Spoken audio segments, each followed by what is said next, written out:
Good afternoon. Greetings, everyone. My note says, I'm pleased to welcome you to a special edition of my LinkedIn Live service and broadcast. I kind of feel like you have arrived when you have a special edition of something. So I'm feeling kind of fancy right now. But this special edition, while I'm smiling and laughing, has brought me real concern, anxiety, worry, disappointment. And while I hope to have I will have a brilliant conversation with my remarkable guest, whom I'll introduce shortly. The topic is challenging and the topic is harrowing, and the topic is something that we really have to get under control in order for not just this country to get to where it needs to be, but for business to lead this country to a good place. So we yesterday launched Edelman's fifth edition in 4 years of our Trust Barometer Special Report on Business and Racial Justice in America. And since the murder of George Floyd, we have been going into the field and asking questions about what is the responsibility of business, according to our research, the most trusted entity to address racial injustice and to advance opportunity, equity, profitability for all involved. And when I think about advancement, profitability, equitable, excellent work, it's like easy to talk about Esi and to talk about the work that she has done, and probably more importantly, how she has done it. So Esi Eggleston Bracey is the president of Unilever USA and the CEO of Unilever's personal care portfolio in North America. And Esi, before I ask you to just say hello, I didn't mention this in our pre-meet, but the number of women and the number of men that I have met over the years who have told me about the role that you have played in their success, about how you inspired them, not just through your active engagement and sponsorship of their careers, but by the way you carry yourself and the impact that you have had within Unilever and before, of just being brave and bold and honest and transparent. So I want to make sure I give you those flowers before we start this conversation. Oh, Lisa, thank you for that. Deeply appreciated. And I appreciate the chance to have this conversation with you. As we were saying, whenever we see each other, I feel like we should connect more. I always feel like, we're sisters together in the fight. I agree. Well, we're gonna be pinky in the brain and take over the world in a little bit. But for now, we're going to start with this conversation. Before I do, as a recent inductee to the Advertising Hall of Fame, Unilever truly understands how the principles of equity make a difference in terms of profitability and strong business. And so I'm excited to get your reaction to our findings, which I'm going to share shortly, but not just from a Unilever perspective, but from the perspective of a Black female executive in this space. And while I will talk about the findings, I really want to focus on like real solutions. We hosted a dinner last night, and it was interesting to me. Some of the feedback was we should measure our expectations, because as you and I heard both say after the murder of George Floyd, you cannot change 400 years of behavior in 3. But as I've said recently, I would like to think that we could come further along than we have. So before we get started, let me share the findings. 1, concerns rise, but progress stalls. Racial injustice is growing as a growing concern across all demographics. 69% of respondents say that they are concerned about systemic racism and racial injustice. This is up 8 points from last year. Most notable is Esi, across the board, there was a significant concern. And in a country that is so ideologically divided, as many Republicans as Democrats expressed concern about the poor progress that we are making in this space. Second point, no institutions are doing well. Not one institution, and in fact, whether we're talking about business, government, media, or nonprofits, are now not only not doing well, but distrusted, actively distrusted to combat and to address racism in their communities. Similarly, no business sector was perceived as doing well on addressing racism. The financial services industry was perceived as the worst. The sports industry was perceived as the most effective. This is my favorite. Executives get a reality check. There is a significant disconnect between executives and employees when it comes to addressing racism. 60% of executives feel that their organizations are making a lot of meaningful progress addressing racism, while only 28% of mid-level employees feel this, and 18% of associates. So there's a 42-point gap between how executives feel, we're doing well. I'm so proud of us. We're doing great. And then the people who are in the trenches doing the work, they're like, on the contrary, friend, not doing well at all. So that disconnect was remarkable to me. Also, executives are less likely to see the benefits of a diverse workforce. Executives less likely to see the business benefits of a diverse workforce and feel uncomfortable talking about race. Last point, we don't agree on language or definitions. 53% of executives think that affirmative action is a quota policy. They don't even know what affirmative action is, which is troubling given the Supreme Court action anticipated for this summer. They don't understand what it is. They believe that using race is one criteria of many when it comes to admissions and hiring. So give me your reaction to the following. When I saw this data, I think reactions will fall into one of four categories. One, you're not telling me anything I didn't know.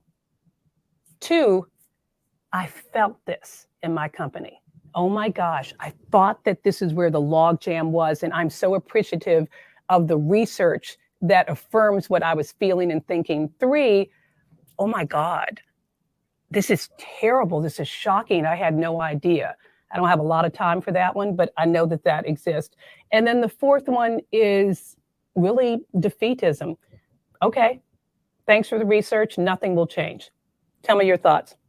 I would say for me, it is definitely not the last two. So the first thought I have is thank goodness that you are doing this trust barometer and special edition, because I think it is really important to spotlight where people are. And it's also helpful to have the trend. So the fact that this is your fifth edition. So that's my first reaction is thank goodness that you do this. You. The second one is a little bit of wow, but not surprised. Not at all surprised. Not at all surprised. But it helps pinpoint a few things. One is pleased that there is such agreement that this is an issue that should be addressed. I am not confident that 10 years ago we would have said that. And why I'm pleased to see that is because, and we'll continue to talk about this, this is a team sport, not an individual sport. The biggest team sport that you could imagine. It takes all of us to make a difference in this area. So the more of us that are committed and say that we need the difference made, it's really important. The rest of the stats that you highlighted, again, hindsight's 2020, not at all surprised. The one that I think that you also said is particularly insightful is this reverse pyramid. Let's say where executives, largely 60% agree that we're making progress, and you go down to entry level, it's 18%. And I look at that as half a half a half. It's 60, it halves down to roughly 30, halves down to roughly 15. And no coincidence, the presence of a diverse workforce has that reverse trend. Right. So you find more diversity at entry levels and less at senior levels. So what it's showing is how we define success is different. Entry level is looking up. Entry level is saying success doesn't look like just hiring me. Yes. Senior levels are like, well, we've just hired a more diverse class. So we're making great progress. So you can see the shift in that and why representation across levels really matters. And people are often, and that's, working at Unilever, which I'm proud to do, my leadership team is 40% people of color. So we know you have to drive to make change. You have to disrupt at every level. It's not enough just to hire. It's not enough just to have senior leaders, but senior leaders can help drive the diversity across the patch. And that middle management is really important. So those are my off the cuff reactions. So I got 12 responses to that and 12 more questions to ask you as a result of that. So the first one, though, when you found it positive, and I did too, I did try to find something positive in it, that more people were concerned. I'm curious, why do you think more people are concerned? Why do you think that there is an 8-point increase in the number of people and across all demographics or people who are like, yes, we have a problem? Why do you think that is? I think there's more visibility to the issue. A lot of people think the horrible murder of George Floyd was a catalyst, but it wasn't. It was a tipping point. Yeah. Because what you see are those in underrepresented groups, particularly Black Americans in the case of George Floyd, but not limited to, have been experiencing these issues chronically. The tipping point was for Black Americans saying we just can't take it anymore. Right. But it was an awakening for beyond Black America. And that awakening, we know, takes some time to see. So what we saw in that awakening is everyone stand up and say, this is not okay. We need to do something about it. We were all in it together. But then over time, we see the impact of many who weren't in this conversation before stepping into it, not authentically necessarily, not realizing how hard it would be and stepping back. Yes. That has allowed others to see, wow, it's not so easy. Right. Just jump in and make a difference. So when I talk about visibility, I'm saying it's not just visibility to the need, but visibility to how challenging it is to address, because there's been a little while now. The issues still persist. So it would make sense to me that more is saying we really do need to do something about this, because it's not a one-trick pony. It's not a one and done. And if there's one thing that I've learned 30 years of being in this business, is what you started with. We did not get into this overnight. We're not going to get out of this overnight, but we sure need to act like we're going to try to get out of it overnight, or nothing will happen. Right. I love that point of view, because in this, I told you we hosted a dinner. Trish Smith, our global Chief Diversity Officer, and Richard and I hosted a dinner last night, which was fascinating. And there was a lot of conversation about maybe our expectations 3 years ago were too high. Like, did we really think we were going to turn this around in such a short period of time? So I accept that. There was also a sort of a conversation about, but have we been big and brave and bold enough in some of the things that we're doing? And our business is the business community. And you touched on something that I would love for you to talk more about. There's been all of this conversation about a pullback on the S and ESG. And, I'm not even going to use WOKE. I will not use that word. But when people ask me about it, I say those companies that got it before, they still get it now.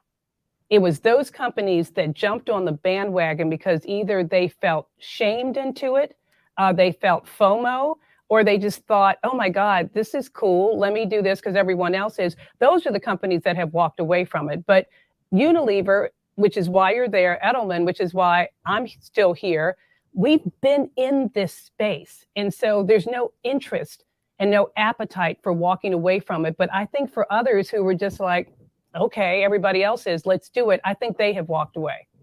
Yeah, so let's speak a little bit about that. So from a Unilever perspective, globally, we have this mission, which is to make sustainable living commonplace. And when we think about sustainable living, it's not just the planet, it is about society. When we double click on that, we've got 3 breakthrough ambitions that live in our values, but also live in our business case. And it is to be the most diverse and inclusive company in the world. And it is to address inequities that get in the way of us doing so, both in the company and outside of the company. Then, of course, we have our ambition around the planet that we live on. So that is clear globally. And so when we look at the U.S., that gives someone like me and the whole leadership team a platform to address issues of inequity inside and outside. And it also gives us that foundation of it as the business case. So there's so much I could talk about the business case to social justice. It's a combination of the head and the heart. So let's talk about the business case. Yeah. It is clear everyone knows that there will be a new majority. The question just is, when does that happen? Is it 2050? Is it 2030? Is it 2035? Today, 1 in 2 babies born are babies of color in America today. And that ceiling keeps raising from 5 years old to 8 years old. It's 1 in 2. So at some point, so in order, we talk a lot at Unilever about being future fit. We have to set ourselves up to compete in the future. Right. What that means is we need representation so that we have products and services that appeal to the minority today that will soon be the majority and is largely underserved. If we do that bigly, bravely, and boldly, that will enable us to be future fit. So having the head, which is the business case, the heart around our mission and values all tied together creates room for change. That said, just because we have that ambition doesn't mean we always have the know-how. Right. And so we have to have the know-how by driving representation inside and making sure we stay in touch with what people need. And so there's a couple things that I would say about that. A couple more things. Why this is long work. The interventions have to be systemic. So you talked about 4 centuries of injustice. So if I think just about Black Americans, we've been in this country a little over 400 years. 85% of that time, we weren't even viewed as equal citizens. Only 15% of that time were we given the right to vote and civil rights. 60% of the time we were slaves. 25% of that time we were in segregation. And so for me, half full, I look at progress. Like, it's unbelievable. We have only had equal rights 15% of the time that we've been in this country. And look, we've had a Black president. Look at you and I in our positions. So I choose to look at there's been progress. But what we need to do is ensure there's systemic, sustained progress, which is unwavering speed to action, but not assuming there's ever going to be a quick fix. And so in the spirit of progress, we look externally first and say, what are the needs of underserved communities? And we deeply address those needs, not just by saying we're going to do it, but doing it. And if I look at the brands at Unilever and in my portfolio, we have the brand Shea Moisture, which is a brand that Unilever acquired, that we call that brand, it's a mission with the product or a brand. It's not a product that has a mission. And our deep mission is to help in wealth inequities among people of color and women of color. And we are committed to that. And we do that. This was well before George Floyd. You're aware of the work that we do on Dove, very similar. We asked ourselves, how can we serve Black women? And yes, we have our products that make a difference in terms of caring for melanin skin and people of color. But with what do Black women care about? The inequities of colorism, the inequities in hair. So we champion the Crown Act, the Crown Coalition, creating a respectful and open world for natural hair so that we can make race-based hair discrimination illegal. A lot of people don't know what that is, but there's rules that say you can't wear your hair like mine and get a job or go to school. So I'm giving those as 2 examples. I could give you a dozen about taking action, not just saying we're doing something for people, and then enabling ourselves to take that action by having the diversity and representation in the workplace.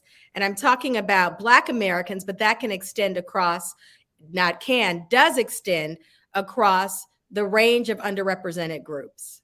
Absolutely. So I'm trying to signal them we're going to need another 45 minutes for this, but I know that you and I both have to break at 4, but we will continue this conversation. A few things. One, I use the word, and I think you know this, emerging majorities, because that is who and what we are.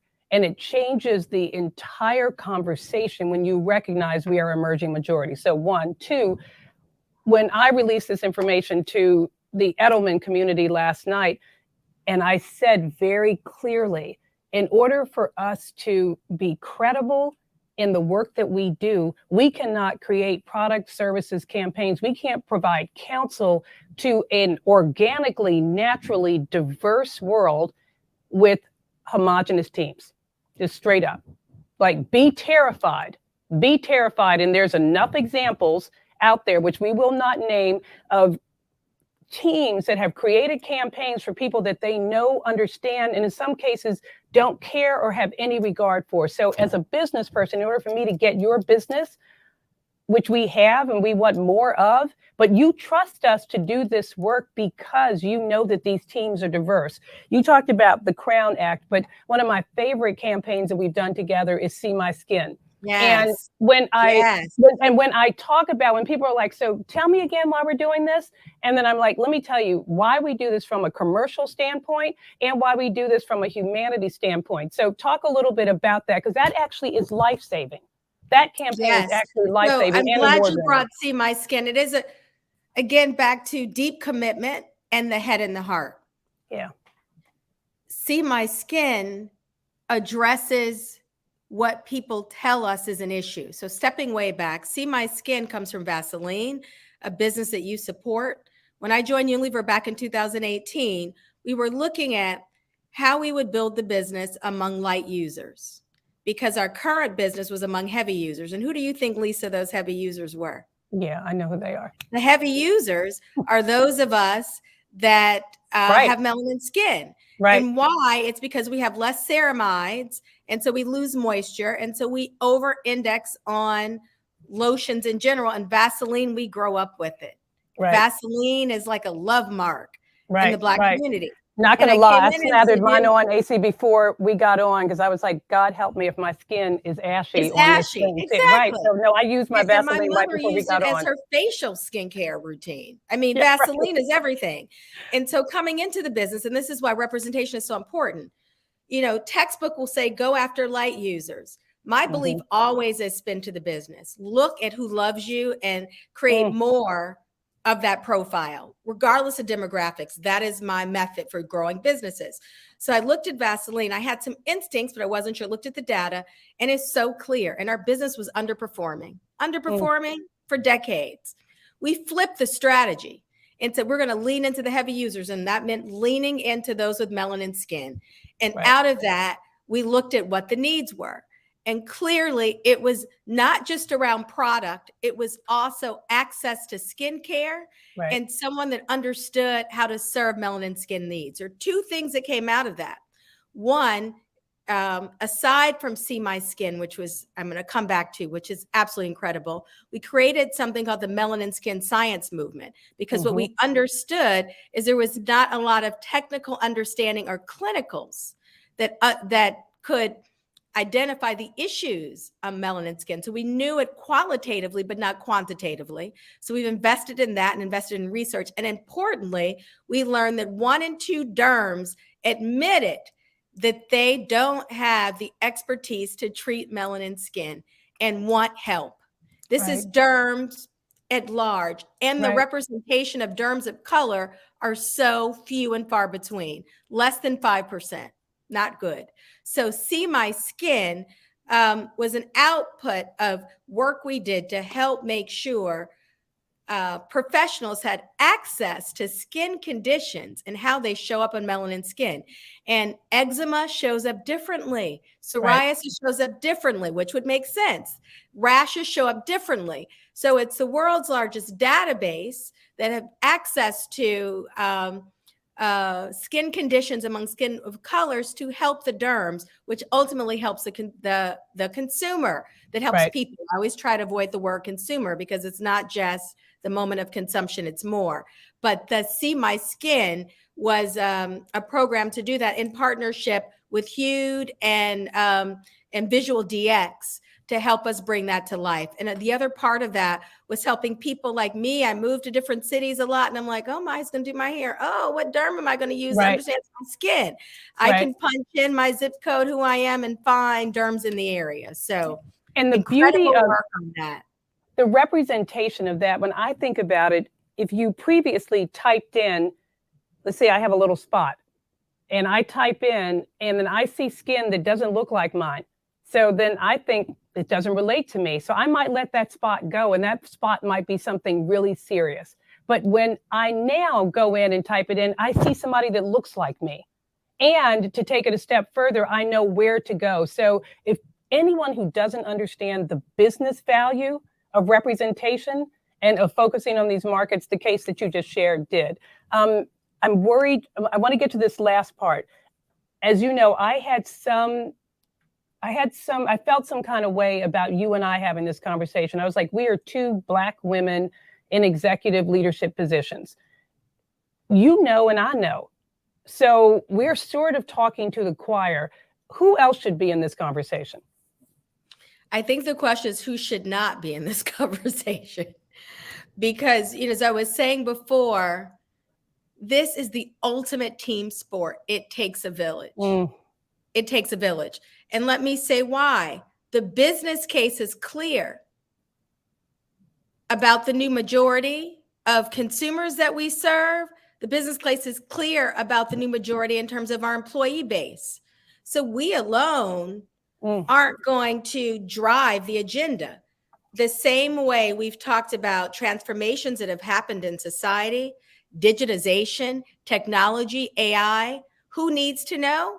We all need to know to be effective business leaders. We all need to understand the insights and the know-how to bring in the right talent and address the business opportunity. It is exactly the same. We think about diversity, equity, inclusion, and belonging, and the same when we think about racial and social justice. It is a team sport.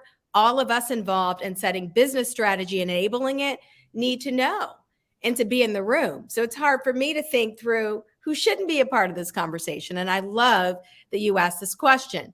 The other thing to tie back to the other, we were talking about Vaseline, that I did mention, our business, we have had 12 consecutive quarters of growth on the business since we've changed that strategy. Yeah. And I changed to that strategy and made that shift. And so when I go back and say who needs to be in the room, it's those that want to unlock business potential and growth, because the nuance around this helps us drive our business sustainably. It also helps us attract employees, and it also helps us deliver in our role in business overall, which is to help make society a better place. Yeah. The people who usually tune into this LinkedIn Live are people who are trying to learn, people who are in the struggle already, and want to be inspired. But they also are like, but tell me what to do in my organization. So my last question for you, I'm going to answer first. And that is, what are the 2 or 3 things that we can say to people who are listening so that they can drive the change that you and I are committed to? And obviously, because of their interest in this, they are committed to. So one thing I've said to my team, effective at the end of the calendar year for us, everyone that reports to me and everyone reports to them and everyone that reports to them will be evaluated through KPIs on the diversity of their teams. 1. 2, when people talk to me, as they always do, and they tell me their vision and what they care about, and they're about to launch a new product, or they're interviewing for a job, and they say, and I just, I embrace DEI, I believe in it, and I'm excited when they say that. And then I say, now tell me, how representative is your leadership team? And then the faces drop. And so until you can answer that question, you just said that 40% of yours, yes, 40% of your team, 50% of my operating committee is representative. Probably 38% are of color.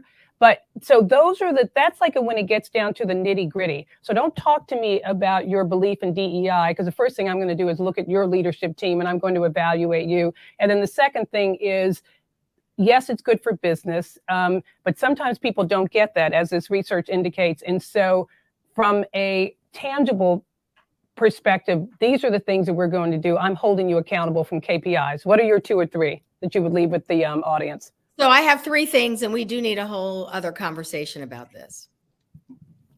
Facts matter, but heart drives change. When you study, the biggest changes are made not just by facts, but it's people believing.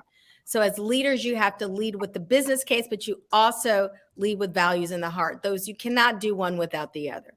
The second is that you need to set a 5-year plan and make measurable progress against it year on year on year, because it cannot be a one-trick pony. Third is I use a framework called GRASP, and I will leave you with this. GRASP stands for goals. The other is R, there are multiple R's, reward, recognition, and relationships. A is active advocacy. S is sponsorship. And P is a plan systemically, GRASP. We can spend more time on that. That is the head part of it, the heart part of the values. If you don't have a systemic plan, we're wasting our time, because you're going to get up and down. And I use GRASP as the way to drive that systemic plan. And I can talk a lot about at Unilever, things that we've done that have made a difference in this space. But, you know, we still have our work cut out, like all of America does. Right. I will end this with gratitude. I'm grateful that you are in the role that you are in. I'm grateful that you share your point of view so bravely and so boldly, and with conviction, and with action and results. And you have been a great partner to our Unilever team here, and no doubt have inspired so many people on this special edition of LinkedIn Live, where we're talking about business and their responsibility with advancing racial equity and racial justice.